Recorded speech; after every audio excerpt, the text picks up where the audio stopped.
ওরে ভাই রে ভাই, শাকিব খান এটা কি বললেন? শাকিব খান আপনি এটা কি করলেন? আক্ষেপের সাথে আফসোসের সাথে শাকিব খান বলছেন অতীতের ভুলগুলো না হলে জীবনটা আরো মসৃণ হতো, জীবনটা আরো সুন্দর হতো। এমন কি ভুল করেছেন শাকিব খান? শাকিব খান সাক্ষাৎকারের একটি পর্যায়ে অপু বিশ্বাস এবং শবনম বুবলীকে জীবনের একটি অংশ বলে প্রকাশ করেছেন। এতদিন শাকিব খান বলে আসতেন তারা দুইজন অতীত, তারা দুইজন শাকিব খানের জীবনে কোনো অধিকার রাখে না, তাদের দুইজনের সাথে শাকিব খানের কোনো সম্পর্ক নেই, এমনটা আমরা শাকিব খানের মুখে বহুবার শুনেছি। তবে এবার শাকিব খানের পরিবর্তন হয়েছে, হয়তোবা তিনি বয়সের যে ধাপ সেটা তিনি উপলব্ধি করছেন। এই বয়সে এমনটা আর চলে না। শাকিব খান তিনি ৪৫ পেরিয়ে ৪৬-এ পা দিয়েছেন। ৪৬ বছর বয়সে শাকিব খান উপলব্ধি করছেন অতীতের কিছু ভুল সিদ্ধান্ত তার জীবনটাকে সমালোচিত করেছে। সেই ভুলগুলো তিনি যদি না করতেন আজকের এই লাইফটা আরো সুন্দর হতো, আরো মসৃণ হতো, ইতিহাসের পাতায় কোনো দাগ থাকতো না। টেলিভিশনের একটি সাক্ষাৎকারে শাকিব খান তার অতীতের ভুল নিয়ে কথা বলে আফসোস করেন। তিনি বলেন, জীবনে অনেক ভুল করেছি, অতীতের সেই ভুলগুলো না করলেও পারতাম, জীবনটা আরো সুন্দর হতো, আরো মসৃণ হতো। সাক্ষাৎকার নেওয়ার সময় উপস্থাপক তিনি বলছেন অপু বিশ্বাস বা শাকিব খান বা অপু বিশ্বাস বা শবনম বুবলী, অপু বুবলী, এই টপিকে শাকিব খান তিনি একটি পর্যায়ে বলেই ফেলেন তারা দুইজন আমার জীবনের একটি অংশ। অপু বুবলী তারা দুইজন আমার জীবনের একটি অংশ। চাইলেও কিন্তু আর ভুলে যাওয়া সম্ভব নয়। শাকিব খান দুই পরিবারে দুইটা সন্তান, 3টা সন্তান দিয়েছেন তিনি। শাকিব খান বুবলির পরিবারে দিয়েছেন 2টা ছেলে মেয়ে, অপু বিশ্বাসের পরিবারে দিয়েছেন একটি সন্তান। এতগুলো বছর পর এসে তার ফিল্মি ক্যারিয়ারে অর্জন করার মতো কোনো বাকি নেই, অর্জন করতে হবে এমন কোনো রেকর্ড তার লাইফে বাকি নেই। ফিল্মি জগতে মান সম্মান খ্যাতির ডাক, বাংলা চলচ্চিত্রে কিং খান হয়েছেন, বরপুত্র হয়েছেন, নাম্বার 1 হয়েছেন, যৌথ প্রযোজিত সিনেমা করে ভারতীয় বাংলাতে তার নাম লিপিবদ্ধ করেছেন জিৎ, দেব, প্রসেনজিতের পাশে। ওয়ার্ল্ড ওয়াইড তিনি বিজনেস করেছেন, আমেরিকাতে তার গ্রিন কার্ড রয়েছে, 2টা ওয়াইফকে তিনি প্রতিষ্ঠিত করেছেন, 2টা নায়িকা তিনি তৈরি করেছেন, 68টি নায়িকার সাথে তিনি অভিনয় করেছেন। বাংলা চলচ্চিত্রে অগণিত পরিচালক প্রযোজক তার হাতে হাত রেখে প্রতিষ্ঠিত হয়েছে। বন্ধু নামের অনেকেই পেছনে আবার কলঙ্কিতও করেছেন শাকিব খানকে। এত কিছুর পরেও শাকিব খানের ব্যক্তি জীবন যখন উঠে আসে তখন দর্শক মুচকি হাসি দিয়ে বলেন শাকিব খানের ক্যারেক্টার ভালো না, বলে ফেলেন, অনেক দর্শক বলে ফেলে। এর পেছনে একটি কারণ, সেটা হচ্ছে আজকে শাকিব খান যেই শিকারটা করলেন, 46 বছর বয়সে এসে তিনি যেই ফিলটা করলেন যে প্রকৃত সুখ কোথায়, প্রকৃত সুখ ঘরের ভেতরে, সন্তানের মুখের হাসি আর তার ফুটফুটে ডাক আব্বা।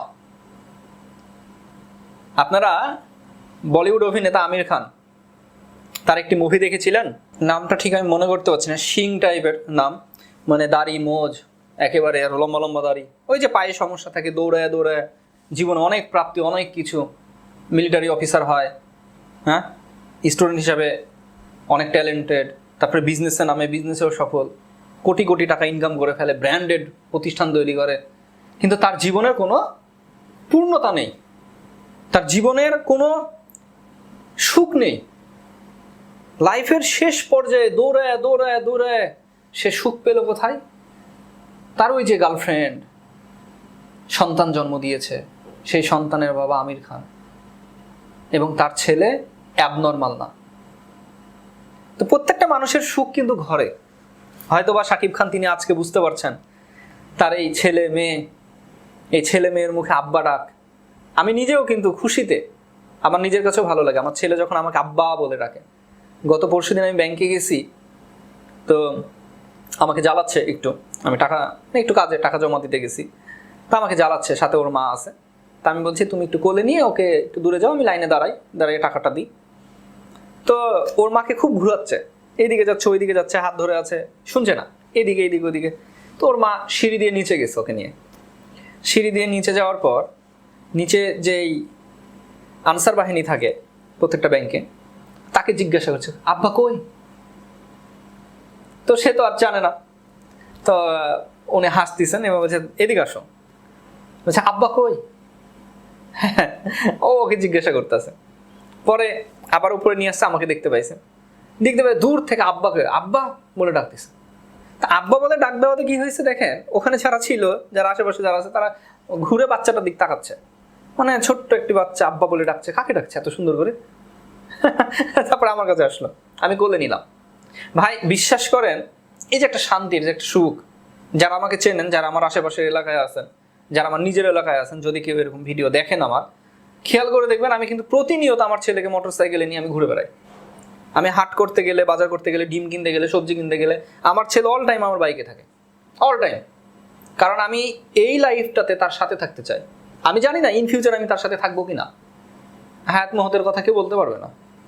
আমি জানি না শেষ বয়সে আমি তার সাথে একসাথে নিয়ে তাকে কলেজে যেতে পারবো কিনা, এটা আমার জানা নেই। তবে এখন আমি চাই যে আমি তার সাথে থাকি, আমি ফিল করি। আমি ওই হওয়ার পর 2 বছর হবে সামনে মাসে, ওই হওয়ার পর একটা দিনও আমি ওকে নানি বাড়িতে পাঠাইনি। সরি, এক রাত আমি ওর নানি বাড়িতে রাখিনি, একটা রাতও আমি ওর নানি বাড়িতে রাখিনি। দিনে থাকছে, দিনে গেছে, দিনে চলে আসছে। বাচ্চা হওয়ার পর আবার বাচ্চা কিনে আমি আমার বাড়িতে আসছি। ওর যাবতীয় যা সিজার হওয়ার পর যাবতীয় যা একটা মেয়ে মানুষকে হেল্প করা লাগে আমি করছি।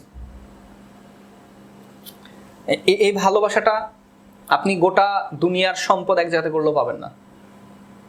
ইয়েস, আমার মনে আছে ভালো করে, যখন আমার বাচ্চা একেবারে পিচ্ছি, 3 থেকে 4 দিন বয়স, খুব কান্নাকাটি করছে, তো দুধ পাচ্ছে না, তা আমি যে ফরমালিন দুধগুলো গরম করে খাওয়াইতাম। তা আমি সারাদিন ক্লান্ত, কাজ করি, রাত্রে আবার ওঠা লাগে কয়েকবার, তো কোনো কারণে আমি শুয়ে পড়ছি, আমার ঘুম ভাঙে না। আমার ওয়াইফ আমাকে 2-3 বার ডাকছে, তারপরে আমি যখন শুনতে পাইনি, আমার যখন ঘুম ভাঙছে, তখন আমার ওয়াইফ কষ্ট করে উঠছে। তো ওই সময় তো ওঠা সম্ভব না। তো তারপর আমার ঘুম ভেঙে গেছে। তা আমি বলছি তুমি উঠলা কেন? তুমি আপনাকে ডাকছে, আপনি উঠছেন না, বাচ্চা কাঁদছে, খাবে। তো আমার একটু অন্যরকম ফিল হলো যে আমার বাচ্চা কাঁদছে, খাবে, তাই, অথচ আমি টেরই পাইনি, আমি শুনতেই পাইনি। তো যাই হোক, তারপর থেকে এমন ভুল আর কখনো হইতো না। তারপর থেকে আমি সজাগ থাকার চেষ্টা করতাম, একবার ডাকলে আমি উঠে যেতাম। মানে ওইটা তো একটা অভ্যাসের ব্যাপার, তখন থেকে আমার মেমোরিতে সেট হয়ে গেছে আমার বাচ্চা আছে, ডাকলেই উঠতে হবে, আমাকে সেকেন্ডের মধ্যে উঠতে হবে। তো শাকিব খানকে নিয়ে কথা বলছিলাম, তিনি 46 বছর বয়সে এসে রিয়েলাইজ করছেন যে তার লাইফে অতীতের ভুলগুলো তিনি না করলেও পারতেন, তিনি বুঝতে পারছেন, এবং তিনি বললেন অপু বুবলি জীবনের একটি অংশ। এটা আমার কাছে ভালো লেগেছে।